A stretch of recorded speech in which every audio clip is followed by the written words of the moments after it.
Welcome, and thank you for being here today. Commissioner Beth Bauman is going to start us with a prayer, and followed by Commissioner Rich will lead us in the pledge. If you'll please rise, and we'll pray together.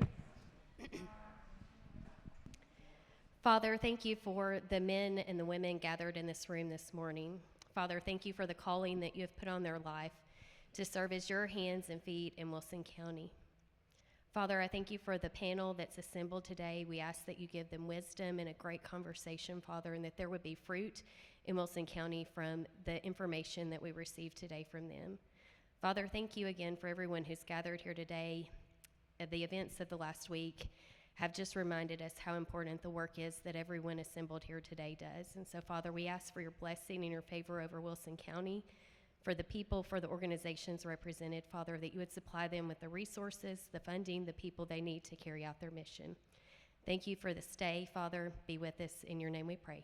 Amen. Good morning, everyone. Address the flag, hand over your heart. I pledge allegiance to the flag of the United States of America and to the republic for which it stands, one nation, under God, indivisible, with liberty and justice for all.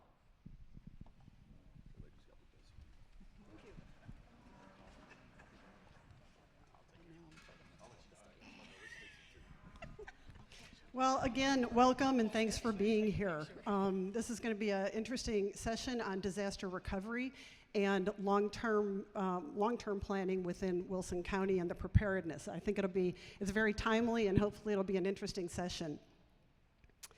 Our commissioners, we thank you for participating in the opening today. We really appreciate your help in being here. And everybody that's here sitting and enjoying, hopefully you've enjoyed some breakfast. We really appreciate you being here and coming to hear and learn more about the county, and especially today, disaster recovery. I want to thank our presenting sponsors, Action Restoration and Vanderbilt Wilson County Hospital and Vanderbilt Health, who are sponsors of the breakfast. So we thank you for doing that and sponsoring the event today.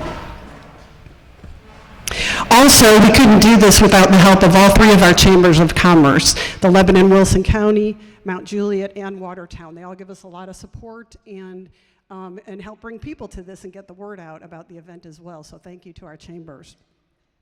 Josh Major and his staff have been very gracious in hosting us here at the Made in Tennessee building today. They were really helpful in setting up, and of course, I definitely appreciate that. Wild Berry Catering provided the breakfast, and I hope you had a chance to have some along with your coffee and orange juice. It's delicious. I also want to thank our business owners, our service providers, and our nonprofits that brought information today to share with you at the tables around the room. And if you, even on your way out, if you have a chance to stop by and pick up some information, please do that.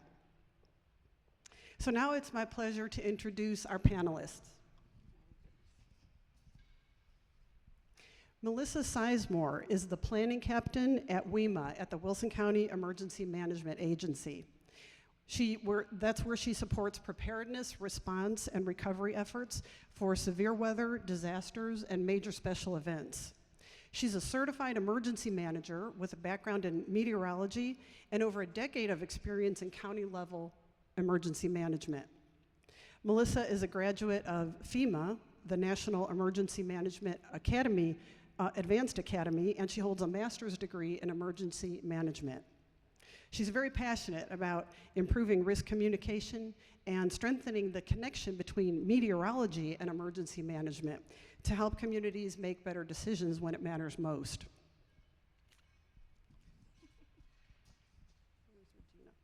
Regina Girten is the executive director of Volunteer Network, and she leads VOAD, which she can explain to you what VOAD is because I always forget.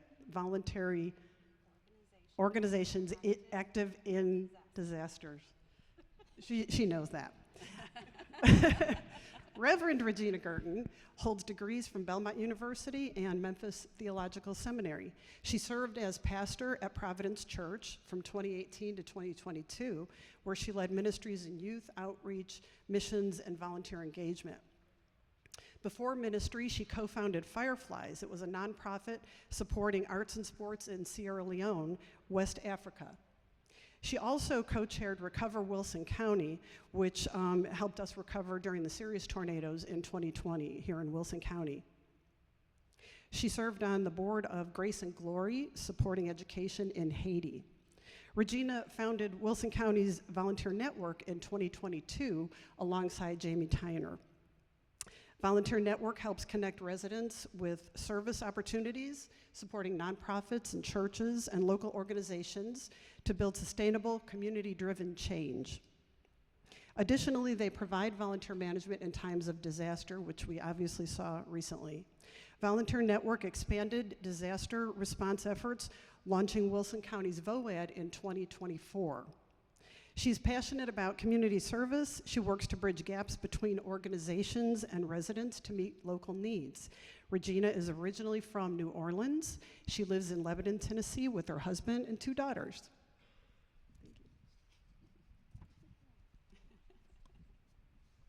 Kate Amaral is with TEMA, Tennessee Emergency Management Agency.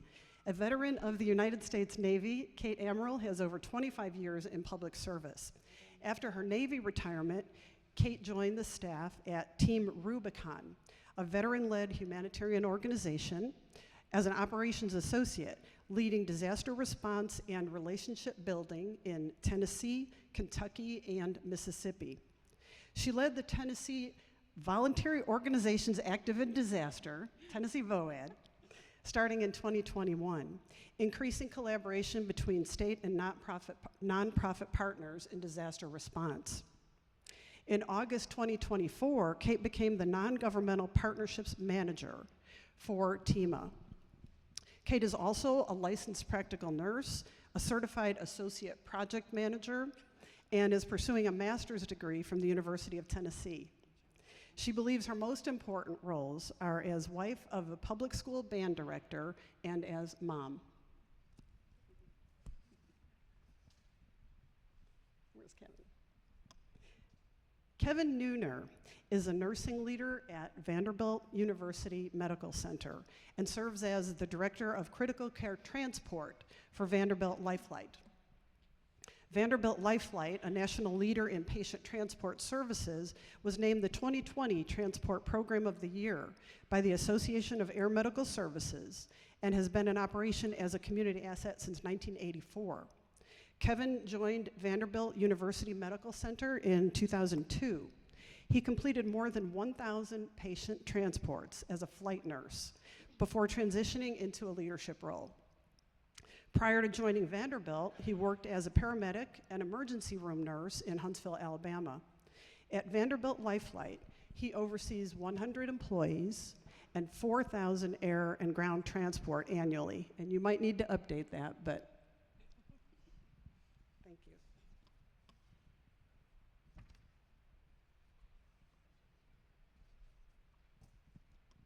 And Pat Lawson. Pat Lawson just is on our panel to my right over here. Pat is the president of Leadership Middle Tennessee, which I think we have a lot of alumni in this room and current classmates too. He is also treasurer of Tennessee VOAD. And because he just kind of filled in at the last minute, he's going to give you the rest of his bio. So thank you, Pat. And now, Randall Hutto. He's our Wilson County mayor, and he's the moderator of today's session. Randall is a lifelong resident of Wilson County, and he grew up in Watertown, where he served the community for a long time. And then, no, they don't care about that. Thank you, though. And I work for him, and this is Mayor Randall Hutto, our moderator. Thank you. Thank you all for being here, and give you a brief assignment of why you're really here today. And you are our distinguished guests because they're all leaders in this room. I probably don't have an audience. I have more leaders than I have anything else in here. But this series started 2 years ago, really, when we heard a lot from the public, especially through Facebook, about, we're growing like crazy, nobody's doing nothing. And so we thought it would be a good idea to kind of put some events on, a series of events. We did 3 the first year, 3 last year, just to let people know that what has been done already that you may not really know, what is going to be done in the future, and then also maybe get a chance to hear back from you. And so we did that, and then, believe it or not, this series was planned last fall. You know, little did we know or have any idea the Lord kind of works things out to where this comes at a timely time of where we just came off of a disaster that we'll talk a little bit about today. But the goal today is to kind of give you an overview of what really happens 1 minute after the disaster happens. You know, you're at home, you're wondering, you're thinking, what's going to happen, what's going on? There are a lot of people that go to work right when that disaster happens, sometimes even before it happens when they know it's predicted. So we want to talk a little bit about that, maybe give you a little bit of an idea of what's there. Then your job really, we're thanks to Christy and Wilson County TV for making this live on Facebook, and then also it's going to be played again and again. But so many times we encounter, as you have probably over the last week, Facebook posts that tear off on things that maybe they just don't know the whole story. Here is your opportunity to know the whole story and maybe to engage back into there. That does a couple of things. One, it takes away some of the negativity that's out there in our world, but then also it relieves some pressure on some people to know that there is somebody at the wheel, somebody in charge, and somebody's going. Thanks to our vendors for being here, our sponsor that sponsored our breakfast today. Please give them a round of applause, if you will. I want to start out right quick and just let, if they will, tell us about your agency, department, what you do, what your role is, where you're located, just a brief introduction, because I promised to get you out of here at 9 o'clock today. So, Miss Kate, I'm going to start with you. Thank you, Mayor, and thank you for having me here. So I work for the Tennessee Emergency Management Agency. One of the things that I want to start off with is to say that we're a support agency. So what we do is the counties lead an emergency response. We support them in that. So whether that's resources, assisting with planning, looking for grant funding, all the different things like that, we have different departments that support that. So we have about 165 employees statewide. In my department specifically, and my coworker Bethany Kelly is right here. So I'm the non-governmental partnerships manager. She is our faith-based community partnership manager. So we work with our nonprofits and our houses of worship in the private sector to get them more involved in your communities and their recovery. Megan?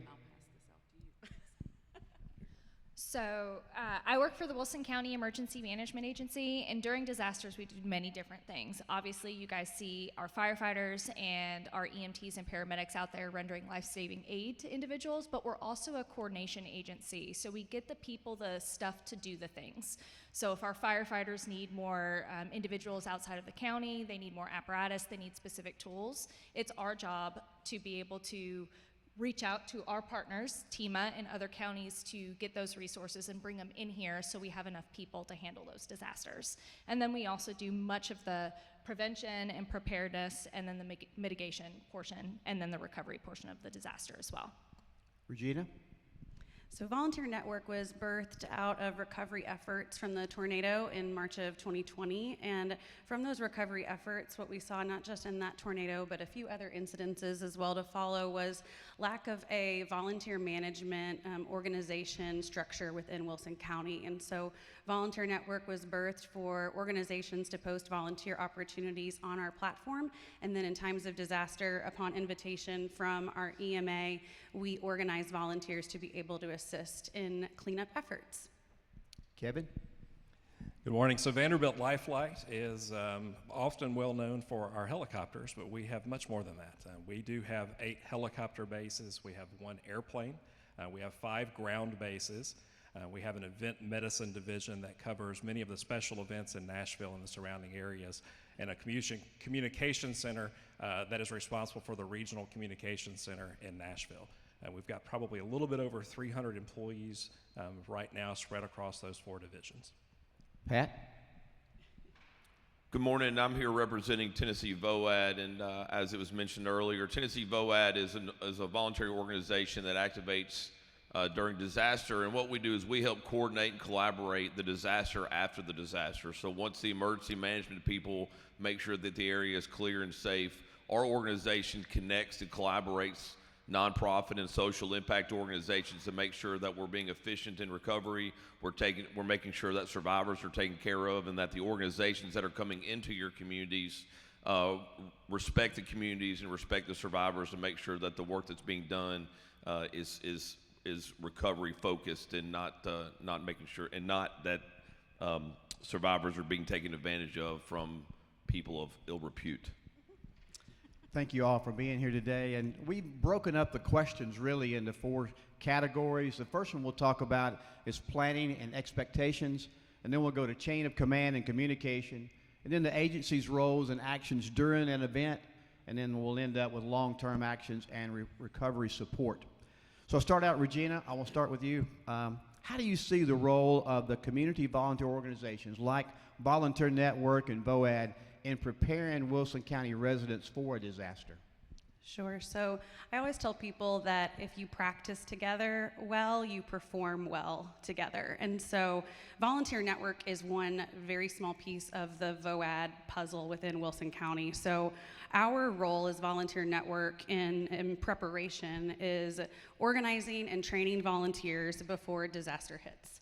And then VOAD allows nonprofits, faith groups, government, and businesses to work together instead of competing or overlapping, and preparing together in advance of that incident. So great example of this is that if we've all coordinated together and planned together, then when an incident occurs, Volunteer Network may organize those volunteers to help with cleanup or recovery needs, while an organization like Community Resource Center might be providing materials to be able to help with some of the needs that the community has. Team Rubicon might be coming in to clear out some of those larger tree debris removal needs. Whereas like United Methodist Committee on Relief may come in to assist with case management if that's needed. Local churches could decide that they want to sit on a construction management team to help provide with rebuilds. These are all tangible examples of things that have been happening ongoing within our community already, and that was something that happened reactively as we created our long-term recovery group after the tornado in March of 2020, but now we're postured to be able to do those plannings and those preparations in advance. You know, I go back and remember March of 2020 and the tornado that happened that night, getting up and going to the WEMA station that next morning. And then I remember the crowds of people that came and wanted to help. Lee Clark is in here somewhere, and I remember they had busloads that were over at the City Hall, the old City Hall of Lebanon, trying to get on there because they really wanted to go out and do something for people and help. And because of that, Regina's group kind of got started in Mount Juliet. We had one here in Lebanon, and then through that transition, Regina pulled everybody together, left her job, and made what Volunteer Network is today. And so as we entered the ice storm, this was really a big deal, and we'll talk about that a little bit later. But Kate, I'm going to go to you. It's natural for Wilson County residents to respond with heart very quickly, as we saw at that time when a disaster strikes. What are the benefits for being organized like we've seen kind of happen since 2020? So there's a lot of benefits. You know, Tennesseans in general want to get out and help. That's a great thing about living in this state, is that we all have a big heart, and I think there's a need for that individual effort of neighbors helping neighbors, right? Checking on your neighbors, making sure they're okay, in that sense of small community, but also in the larger picture. When volunteers are coordinated ahead of time, or organizations are coordinated ahead of time, everybody knows their role. And so when a disaster happens, or an event like the ice storm happens, everybody knows their specific job and what they're supposed to do. So it makes the coordination of that effort easier. It also helps organizations like WEMA, like TEMA, to identify gaps and be able to push resources there quickly to fill those gaps. So it's about communication, it's about whole community collaboration, and doing that ahead of time always makes things better. I'll give you a real story for that. Saturday night, we were at the Mount Juliet Chamber banquet, and I run into Regina, and I said, now, I know you've got this crisis intervention group that's going out here, and they're going to take care of people that can't take care of themselves and get their trees and limbs out to the road so we can have somebody come by and pick it up. I said, have you started that yet? You know, and Regina said, no, I hadn't started that yet because I can't start until Megan turns me loose. And I said, I don't understand. we need to get going. People are calling me every day. And she said, well, there's still power lines down and things that are out there that we cannot put our people in harm's way of. And so, again, this came from that organization to know where we're at and what we need to do. And I was corrected clearly, thanks to that. As always, that's not the first time.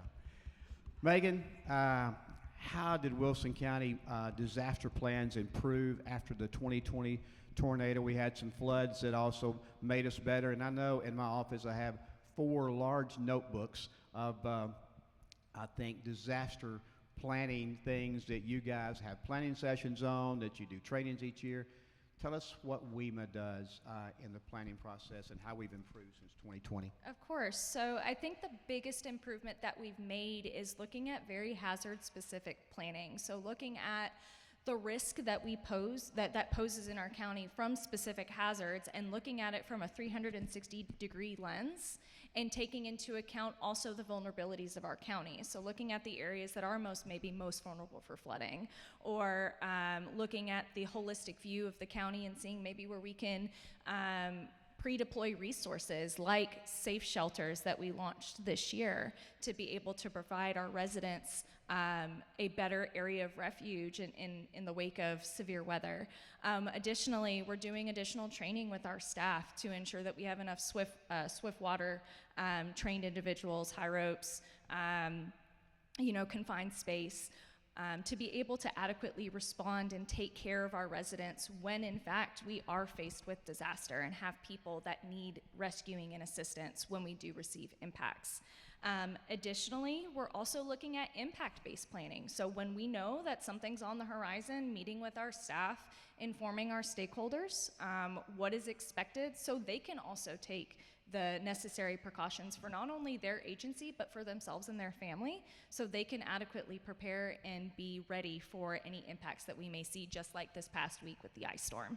And just a general better understanding of how the disaster response system works. So understanding what the needs are going to be from TEMA and the other organizations we work with when we receive impacts, so we're ready to move forward with recovery when that time comes.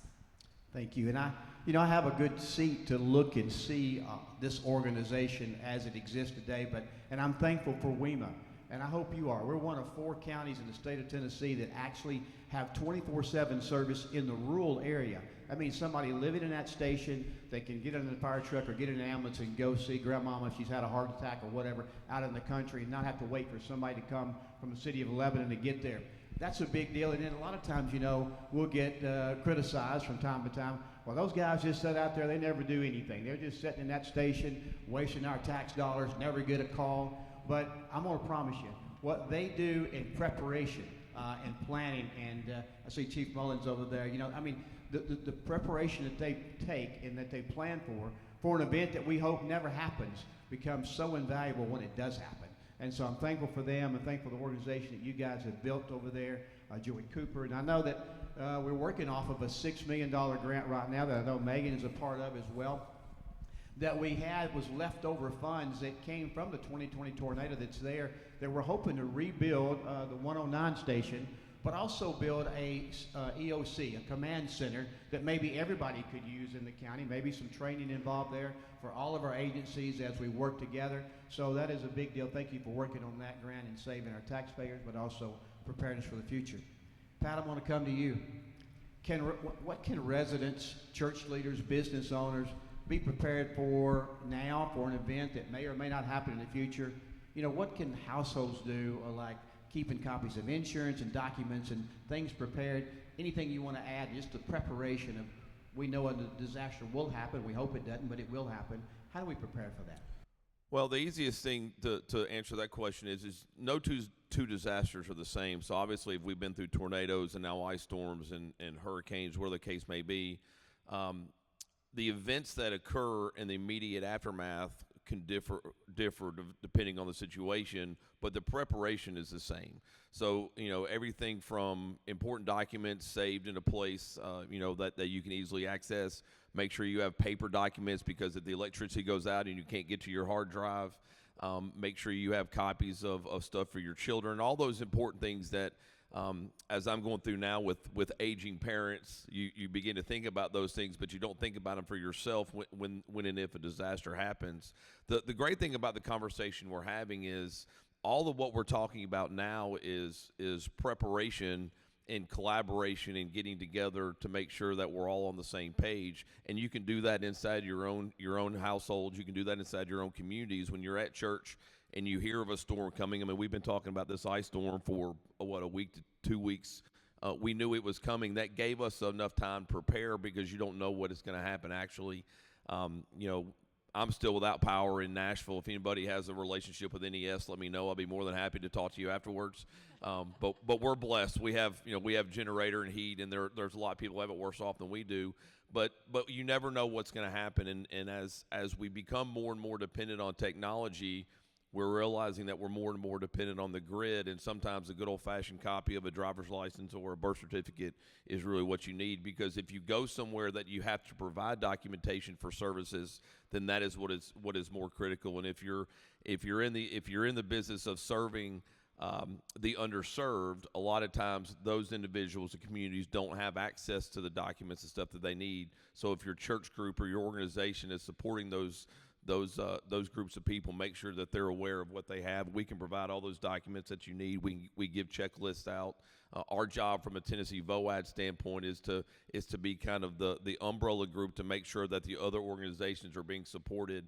So if there's something that you think that you may need that we can help with, reach out, let me know, and we can get that information to you. But it's you hate to say common sense is the way to go, because not everybody has it nowadays. But at the same time, there is kind of a minimal expectation of what you think you may need should a disaster happen. And Pat wants a round of applause because he's on day 10 without electricity. So if you could give him New street record in West Nashville. Let's go. He has the record right now. I will say, as we talk about being without power, and Chuck Barber is out there, and Chuck is a large reason that we're having these sessions, because me and him talked about maybe birthing this thing a long time ago, over 2 years ago now. But I get calls from time to time back during the years, the last 4 or 5 years, where people would call and say, Mayor, somebody's come out here and they've cut half of my tree down. They thought it was me. And they've left the other half up, and they were fussing, about that. And I would call, I called Terry McPeak and I said, Terry, we got a problem. Can you help me? And Terry said, look, Mayor, I got a job to do. I'm going to do my job. If I don't do it, I'll lose my job. So sorry about that. And so I'd have to call back and deliver that message. But that preparation of cutting half of that tree down is why there were so many people in Wilson County that still had power today. And I would love for you to give Middle Tennessee Electric a round of applause for their preparation.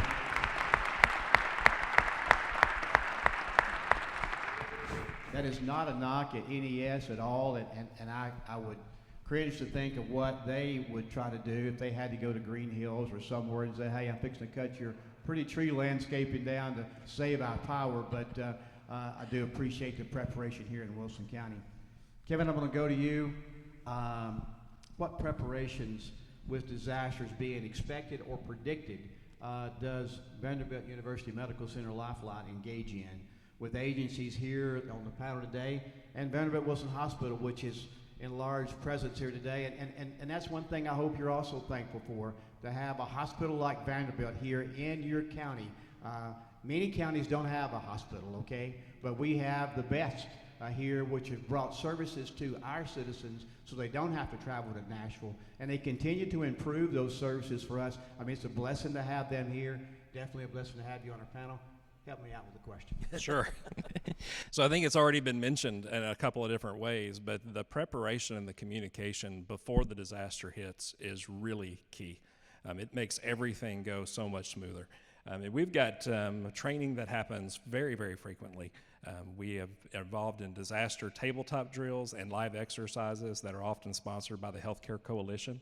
That involves many of the different hospitals, EMS agencies, TEMA, WEMA, and our local hospital here in Wilson County as well.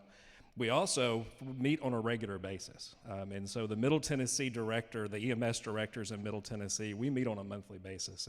And we have that opportunity to sit down and just have face-to-face conversation, to build relationships where we can pick up the phone and call someone on the cell phone when something is happening, when you need help. And those relationships turn out to be very, very important. But all of those go into really making sure that we're prepared. And we mentioned, especially like with this ice storm, we knew this was coming. We had time to talk about that. We had time to pre-plan things like, are our ambulances equipped to drive in the snow? Do we have all of the ice removal equipment that we need at the bases so that we're ready to prepare and to be able to respond as soon as we can? Oftentimes what we find out is we've got some air assets, the helicopters, that can become really important in the aftermath of the disaster. And so we may not be able to do initial response because of the weather, but how are we prepared so that we can leverage those assets immediately following? Lifeline has been a big asset for us. I got a call, the mayor's office gets all kind of calls, but I had a call from a friend not long ago, probably over a year and a half now. And she called me. She said, my husband's just had a major issue here, and they were off in another country. And she said, I don't know how to get him back. And she was struggling, and I wasn't for sure what to do either, but I reached out to Vanderbilt Lifeline and made that connection, and they were able to get him home safely. And such a blessing for her. It happened to one of our commissioners, too, Mr. Frank Bush, if you remember, we had an issue there. And so they have been a great partner, not only for what you do every day, but situations like that to help the citizens out and have a good peace of mind. We're going to go to chain of command and communication, and as I already learned Saturday at the event, it's important to talk to who needs to be talked to first. Megan, I'm going to go to you. It's been said that every response starts and ends locally. How does the county ensure clear command and coordination when multiple agencies, like on this panel today, are involved? Who's in charge? Who goes first? Who sets the stage? Disaster starting and ending locally is one of my favorite statements in this field of work, because it's really true. We're the first ones in and we're the last ones out, even well into recovery. After the state and the federal government leaves, if it's declared, we're the ones taking care of our people. I think the biggest piece of command and coordination and communication is building your Rolodex and your relationships before the disaster happens. Exchanging a business card in a disaster area is the wrong time to be meeting the people that you need to be working with to effectively manage a disaster response. So it's going to meetings, it's meeting people within your community to be able to find those contacts that may be able to provide you unique resources in the event that something actually happens. Ensuring that that's laced within all of your plans and that you're exercising and training with one another. Like Regina said, you want to practice before you perform, right? So it's ensuring that you're doing that well before the disaster happens. And then once the disaster actually happens, ensuring that you're moving forward in a unified way with your different response agencies and the individuals that have a piece of the pie out in the disaster area, and ensuring that you're communicating not only from the individuals managing the disaster, maybe out in an area command, but that information goes up to the Emergency Operations Center so they understand what those needs are within the community, what resources they need, so they can acquire those resources to ensure that those individuals can do the job, do the scene stabilization and the life-saving aid, so we can then work with our groups to get into that recovery phase. So the EMA, for example, when a disaster happens in a county and you have, like, the city of Mount Juliet right now has a great response going on, taking care of limbs and stuff there. I know the city of Lebanon has done the same thing. I know Mike Jennings is here, the mayor of Watertown. They didn't have as much as the other two cities did, but the disaster lead really starts with the EMA. And in our case, it does come through the county mayor's office, but I'm thankful that we have Joey Cooper as a director there, which will take the lead on that with Megan and others to set that organization up. And they went around yesterday and got a state of emergency sign. Now, Lee Clark called me and said, hey, I'm fixing to go get Mayor Bell to sign this. Is this going to alarm the citizens? And no, it doesn't alarm the citizens. But what he does in that engagement and got all the cities to get involved, it allows them now, as they go out and take care of citizens, they can get reimbursed for that. Probably not 100%, I think it's 80%, but because of that state of emergency, then we're able to provide that service right now, because we have people out in the county that are going to go out there and pick up limbs, which doesn't normally happen. It happens in our 2 great cities or 3 great cities, but it doesn't really happen in the county. This allows that to happen. So that had to start with Joey Cooper with a state of emergency, and so I thank you for the lead there. Regina, explain how actions coordinated between WEMA, VOAD, Volunteer Network, as well as other state agencies like TEMA. How do they all work together when something happens? No, Regina, I'm going to you. Sorry We about could that. be here all day on this one. Because one thing I'll say first and foremost is, and this has already been mentioned, every disaster looks a little bit differently. And so how we might coordinate or how we might have to pivot may change based on the incident. But what I'll say first and foremost from the VOAD perspective and volunteer network perspective is that we take our lead and our direction from TEMA and WEMA. We do not self-deploy. We are not reactionary. And so VOAD may not necessarily activate in every single incident, but VOAD would be keeping a pulse on what the incident is and what needs may or may not be there. So I'll use this particular incident that we've just walked through as a perfect example. We were in communication with WEMA and TEMA well before the incident as Wilson County VOAD, but then also as volunteer network, so that we were able to begin to organize, bring supplies to where they were needed. But I always say that every incident is perfectly imperfect. So there are always going to be things that we can't anticipate because the weather is not something that you can fully anticipate. But because we've built relationships, we're able to continue to keep pulse on with one another. And for example, right now where that's concerned, we've not deployed volunteer groups just yet. We have gone ahead and said there's the green light in certain parts of the county, but before volunteer groups would be going in to do those cleanup efforts, we're running those addresses by WEMA first to ensure that they're in the safety zone that they've given us the green light for. So it really is paramount within Volunteer Network's role, within Wilson County VOAD's role, that we really are taking our direction from our EMAs, because you have to stay in your lane. They're the safety experts, so the only way that we're able to keep our residents safe and cleaning up our community is by taking that direction from them. And I will add to this that as you look at right now, as Pat talked about being without power for 10 days, WEMA reached out to NES and also to Middle Tennessee Electric just recently, a couple of days ago, and said, hey, give us a list of addresses that do not have power. We're going to go do wellness checks. And so that's one of the things that they have boots on the ground right now going and checking on those people. What do you need? What can we do for you? And so, again, I thank you for that, for making that happen. Kate, coming to you, during the March 2020 tornadoes, what communication challenges arose back in that time, and how were they addressed, and which agencies actually took the lead in the 2020 tornadoes? So the March 2020 tornadoes were pretty unique in how they happened. So we had one cell that came through and caused a lot of problems in multiple places in the state. So, the first that we heard happening was in Nashville.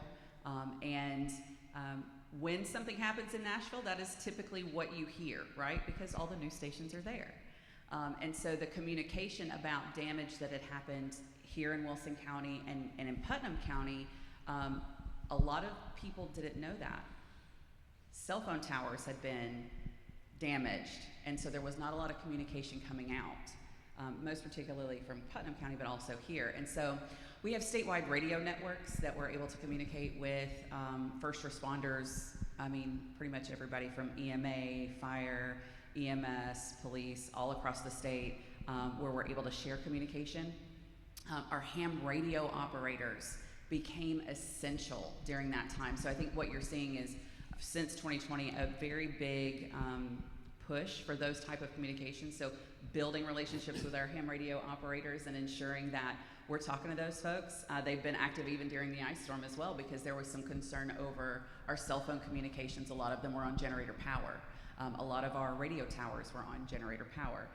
And so getting to fueling, for those, we had to send cut teams in to make sure that those locations were accessible.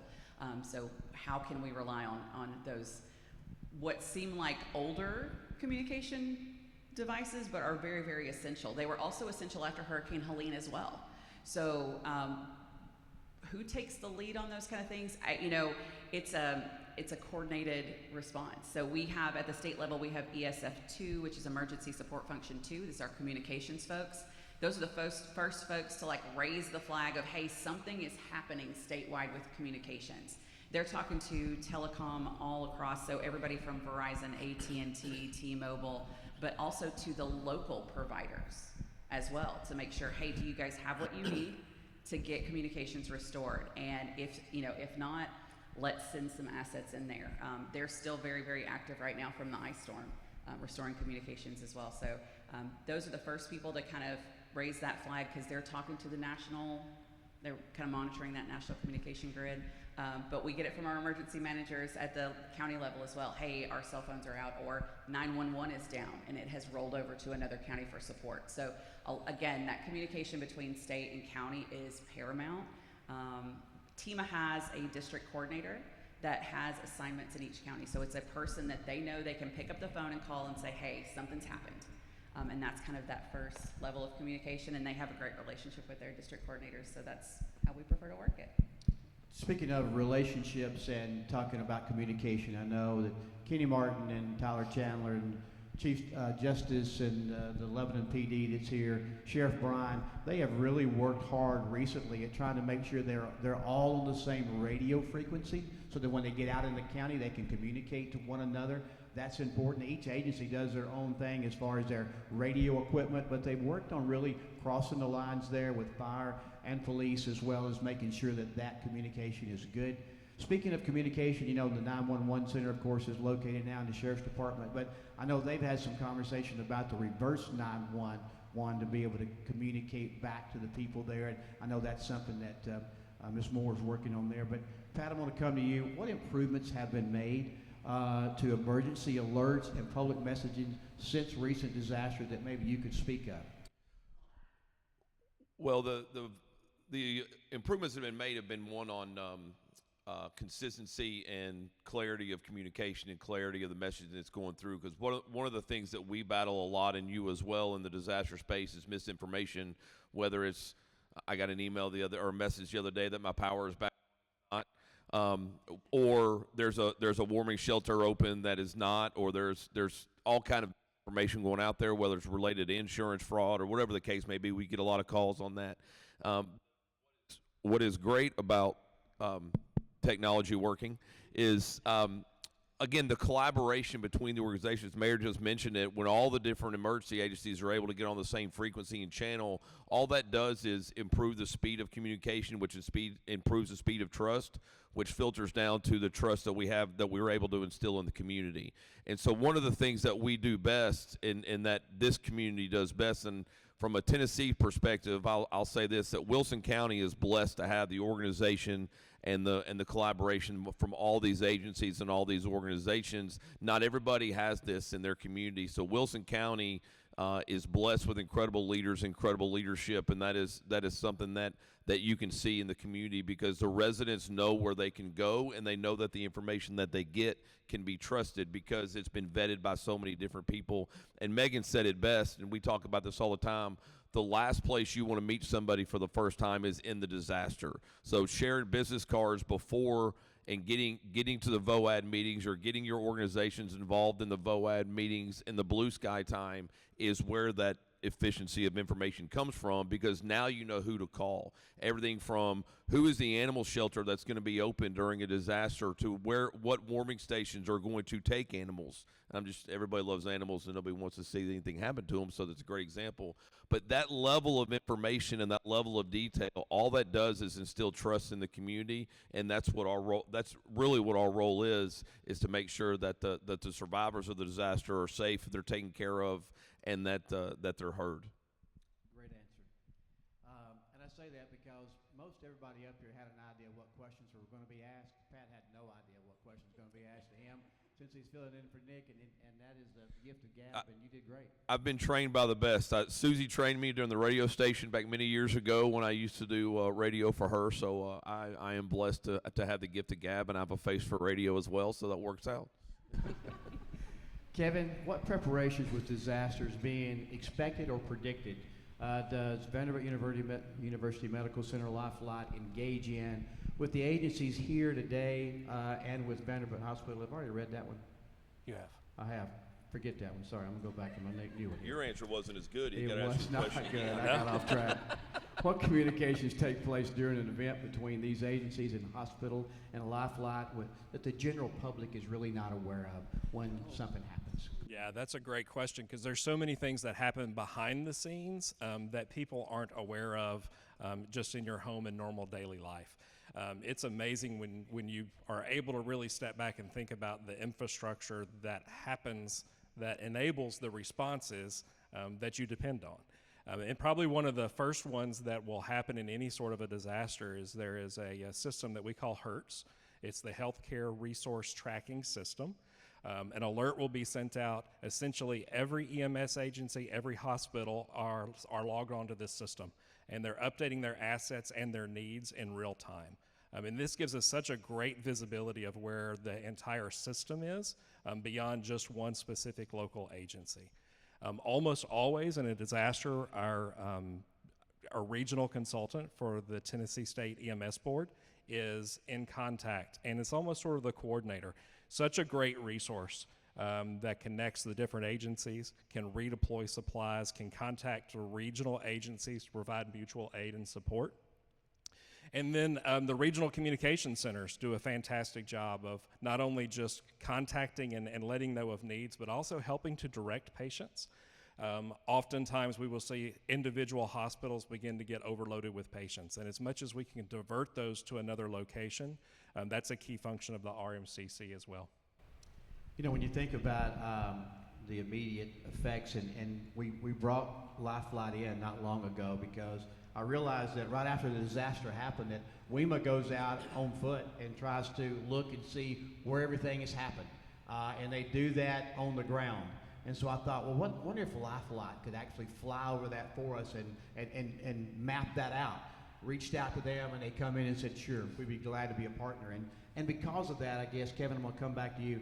In the aftermath of a severe weather event and time situation awareness is critical, how can LifeFlight leverage its air assets to conduct rapid aerial reconnaissance of the storm's path and assess the damage and help our first responders get to where they need to get? Sure. So we are actually in just about a month, we're going to be changing our aviation vendor, and underneath our new vendor, we will have the opportunity to be able to do this.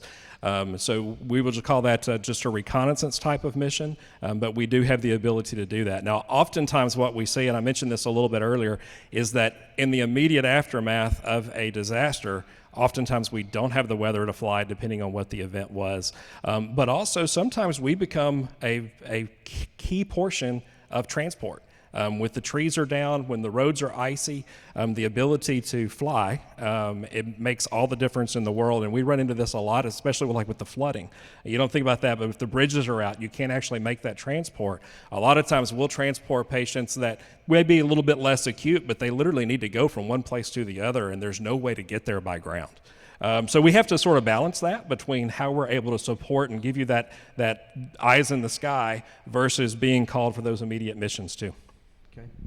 Kate, Megan, Regina, any of you three can answer, or all three can answer. What immediate actions are prioritized during fast-moving events like a tornado as compared to maybe a slower event like a flood?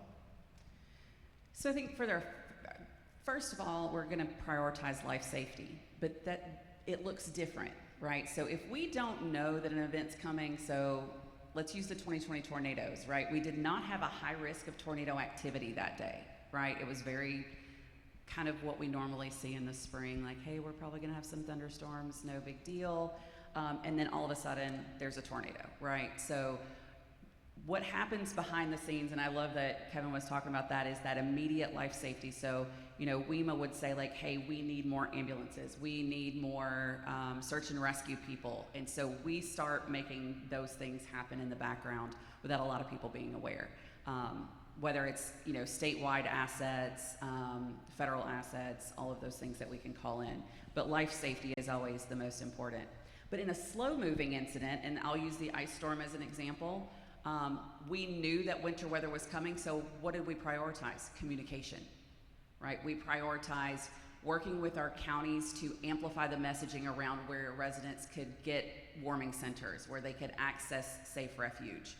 So that communication piece is, I think, first in a slower moving event to equip residents and counties with the information that they need to know to make the best decisions for themselves, their families, and their counties.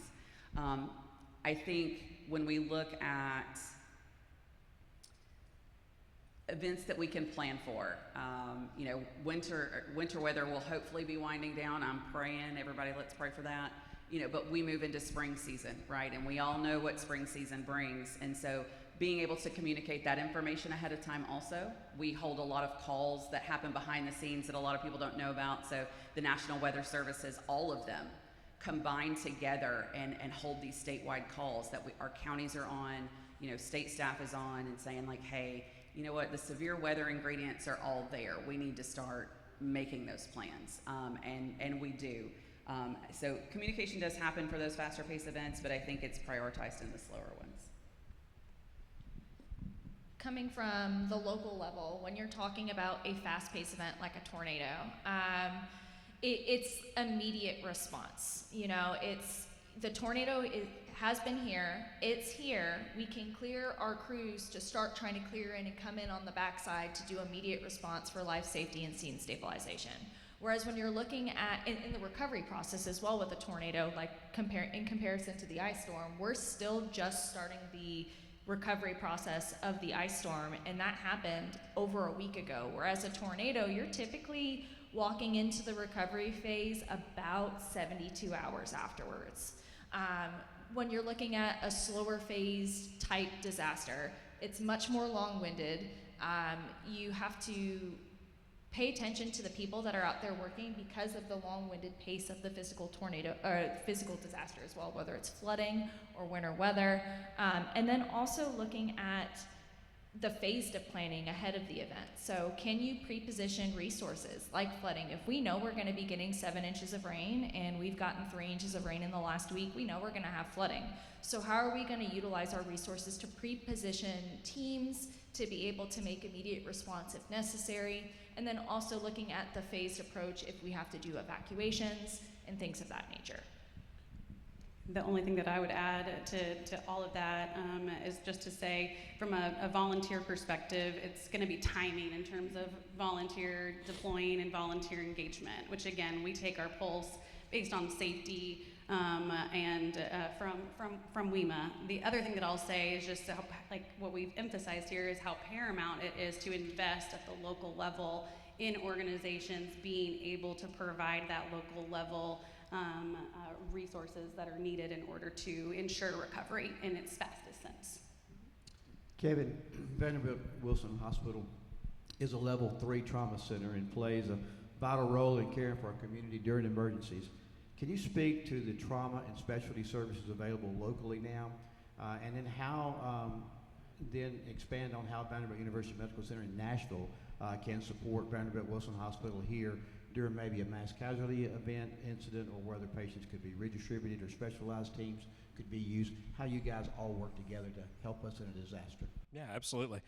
You've got a fantastic resource with Vanderbilt Wilson County Hospital here. We have seen those services grow and been developed over the past several years. As you said, they are a level 3 trauma center. And Dr. Hopper has really done a lot of work to develop those trauma protocols. One of the things that's a little bit different with their level 3 as some of the others is that most of their surgeons are board certified in surgical critical care. And they have made the decision to stay in-house. So as a level 3, you're not required to do that. But they have made that commitment to do that so that they are ready all the time. They have got surgical ORs that are available 24/7 that they can be activated and ready within 30 minutes. They also have got the ability to do some mass decontamination for a lot of different patients at one time. So you're very well equipped here locally. Once those resources begin to get overwhelmed, which oftentimes we see, it doesn't matter which hospital or which system you're talking about, in a disaster, we all get overwhelmed. But a lot of the trauma surgeons at our main campus downtown have the ability, they have privileges here at Vanderbilt Wilson County Hospital, and so they can deploy here as well. We've even, at Lifelight, we work very closely with them. We're fortunate that the chief nursing officer at that hospital is a previous Lifelight nurse, so we've maintained some pretty good relationships there. But even in the event of the disasters, we are able to deploy our staff. We can come in and we can help with triage, we can help take care of basic functions. We may not have all the computer access and to be able to do all that documentation, but we can help with some of those other things. And working together in those types of partnerships and being willing to show up and do the work, whatever work is needed, is key on that. what resources are available for residents dealing with insurance claims and FEMA reimbursements after disaster? Can you speak to that? Kate's in charge of all FEMA reimbursements, so if you want to talk to Kate, she can handle that. That's a great question. To be honest with you, I'm probably not as well versed on that as I should be, but I will say this. Once declarations are made, public or individual declarations are made, there becomes a plethora of resources that is out there. The one thing that I would encourage everyone to do, if you are an organization that is doing work now, you need to be tracking all those hours and documenting all of your expenses in the case that there is a declaration that allows for reimbursement. So if you are a social impact organization that is working in the disaster space currently under this last 10 days, make sure you're keeping up with that documentation so that when we do get approval for reimbursement, you have all that information together to be able to submit for reimbursement. From an insurance side, it's a little tricky depending on your situation because every situation is differently.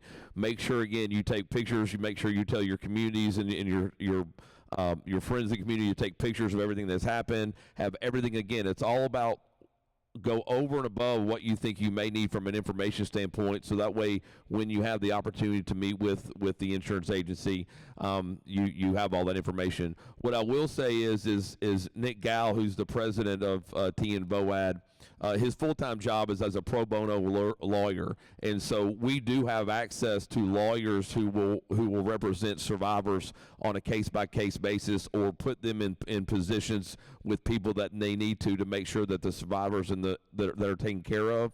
So if you serve a population that is underserved, there are resources available for them to be able to be taken care of and be protected as well. So that's one of the things that we spend a lot of time, a lot of information on, and a lot of resources to make sure that those that are underserved do get the protections that they need.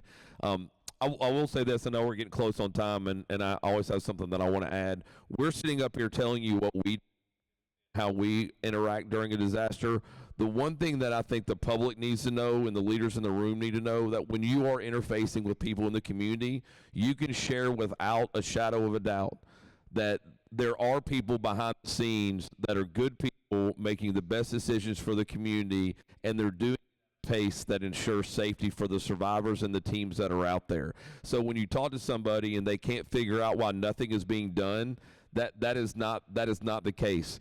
Kate is sitting up here all calm and postured and looking very respectful, but during a disaster, when she's at the EOC, she looks like duck's legs under the water. I mean, it is wide open all the time. We are coordinating, we're collaborating, we're making sure that survivors are taken care of. So the community has to be aware, and that's part of the charge that we have, is to have these conversations to ensure you that there are people at the county level, at the city level, at the state level, making sure that everybody's taken care of. So if you have concerns or you have people in your community that have concerns, ensure them that help is on the way and that we are the people that they can talk to in order to get information.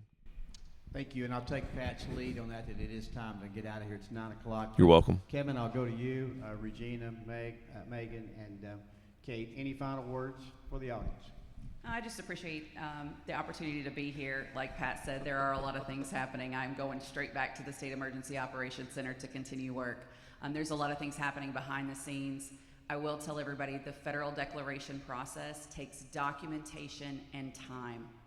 Okay, lots of documentation. So please be patient as we continue to work through that process. Don't assume that nothing is happening. Like Pat said, there's a lot of things happening in the background, and you all are blessed. You guys have great leadership, great volunteers, tons of heart in this community, so I'm really proud to be here and to be part of it. I just want to say thank you to all of our leaders in the room that have provided assistance and have helped throughout this last week. This was a very long-winded event, and like Kate said, be very patient because the declaration and the documentation process is very long-winded and it takes time. But we are here and we are ready to help, and if you have a desire to help, I highly, highly encourage you to pick up the phone and call Regina. Amen. Yes, yes. Thanks. And her number is? No, truly. Thank you to everybody in the room who has poured tirelessly in all of your individual areas of leadership and outside of your areas of leadership as well, in order to ensure that our community has been safe. As Pat said, our county is absolutely amazing, and we've developed so many amazing systems and structures over the last, especially 6 years. If you're interested in being a part of Wilson County VOAD's work, as we've overemphasized today, it actually does take every single person here in this room, and all of your brains matter at the table for us to continue growing that structure so that we can continue to be postured even better to respond to our community in their time of need. So thank you. Yeah, I've been fortunate to be involved in emergency medical services in some form or fashion for a little bit over 30 years now. And I can tell you that without a doubt across the board, everybody has got a heart and they want to help you in these types of events and emergencies. But there are times where we can't get there in your time of need. And I think that understanding that there's a personal level of accountability to be ready for these types of disasters, making sure that you have got the resources that you need for the first 24, 48, 72 hours at home, that you've got a communication plan with your family in case the cell phone towers go down. You take some time and have these conversations with your family and in your home and develop your own plan so that you can help be more self-sufficient before help can actually get there. Well, thank you for being here today. And I will say, I think the Lord always takes care of me for sure. And I know that probably this event didn't happen by accident today, coming right on the end of that. And I would say something else that WEMA started, several months ago with the idea of having a warming shelter. Thought it was a great idea. Didn't think much about it at the time. But it really has turned out to be such a great asset for our citizens that are here. Regina and them, they do this without any taxpayer dollars. I hope you understand that. These are all volunteers. They reach out and ask people to sponsor the meals for those people. That's 3 meals a day. And then all the volunteers there work for free as well. So I thank you for the foresight to do that. Thanks for being here today. Please carry this message out to the public for me. That is the most important thing, is that you let people know that you have a lot of people up here that are working hard to make sure that you live in a great county and that you're taken care of. Thanks again for being here, and everybody that put this program on. You have a good day.